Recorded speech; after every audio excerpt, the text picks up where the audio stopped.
Hello students, I am Dr. Renu Kohli, Associate Professor in Zoology at Government Bangad College, Pali.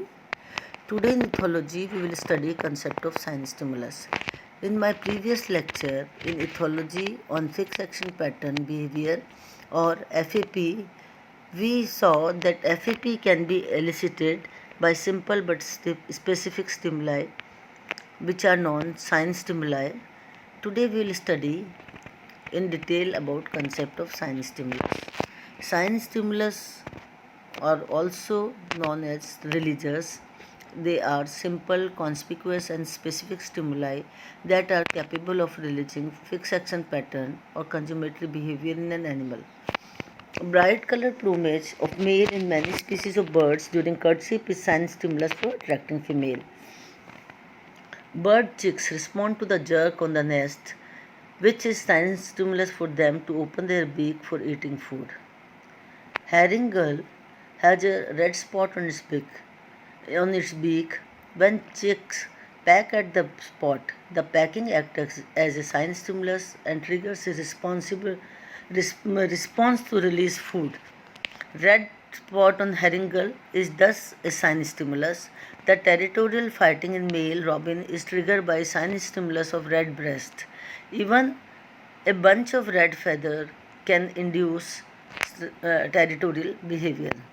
Sign stimulus is not just one, but a combination of many stimuli like shape of bill, color of body, or action of or auditory signals. Now, what are supranatural stimuli? Exaggerated sign stimulus can release exaggerated response. These kind of stimuli are also called supernormal stimuli. A supernormal stimulus is defined as a stimulus that elicits behavior stronger than the stimulus for which response mechanism evolved. It is a famous set of studies done by Nico Tinbergen in 1950 where he created supernormal stimuli of beak and heads of gull. He found that herring gull pecks more at a big red and longer object than at adult herring gull beaks. Humans too are sensitive to modern supernormal stimuli. Some examples are preference for processed food, movie superheroes, television shows, and video games, and also social media, among others. A wide range of products are marketed by advertising agency by tapping into supernatural or supernormal response. Brood parasitism and supernormal stimuli. Brood parasitism is the birds lay their egg in the nest of others. Cuckoos lay their nest in certain other bird species to be incubated by the foster parent who rear the young cuckoo. The cuckoo's egg resembles to that of host, but it is often bit larger or brighter. The host sit on the cuckoo's neck preferentially.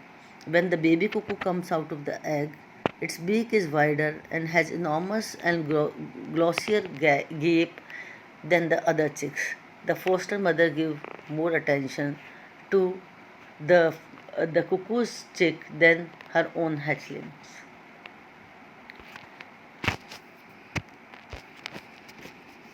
This diagram or this photograph shows a crow feeding a cuckoo or quail. So the crow is feeding. Crow is the foster parent to the female cuckoo.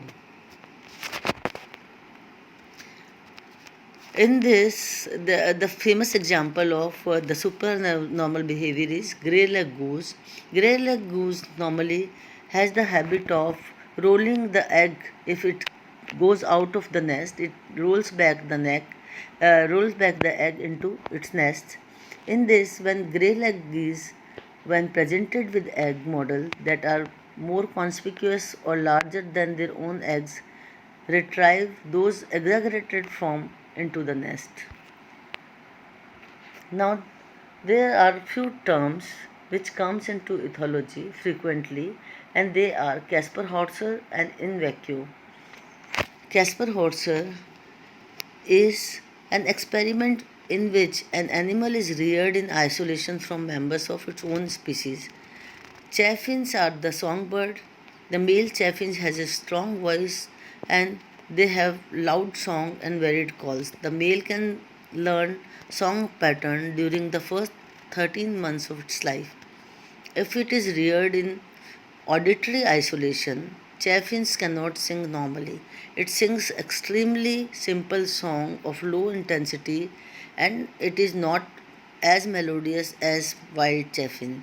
The song of Caspar Hauser, though has same length, right number of songs, full song of chaffinch is thus integration of innate and learned behavior, and they learn some features of the song from their male parents during the first week of life. Similarly, squirrel frequently bury the nuts given to them. Some squirrels were reared in isolation and were never given nuts.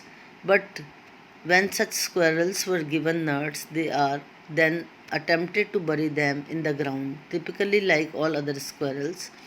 Thus, the behavior of squirrel is innate and shows a fixed action pattern. In vacuo.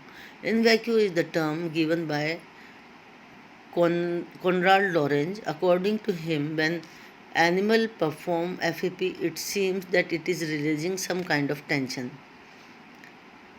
After a long period of absence of particular appropriate releasers, the animal may perform a fixed action pattern without a stimulus, and it is called in vacuo release. Weaver bird in breeding season, if deprived of nesting material, have seen to going through complicated nest building behavior. Such a release of FAP is called in vacuo. Thank you.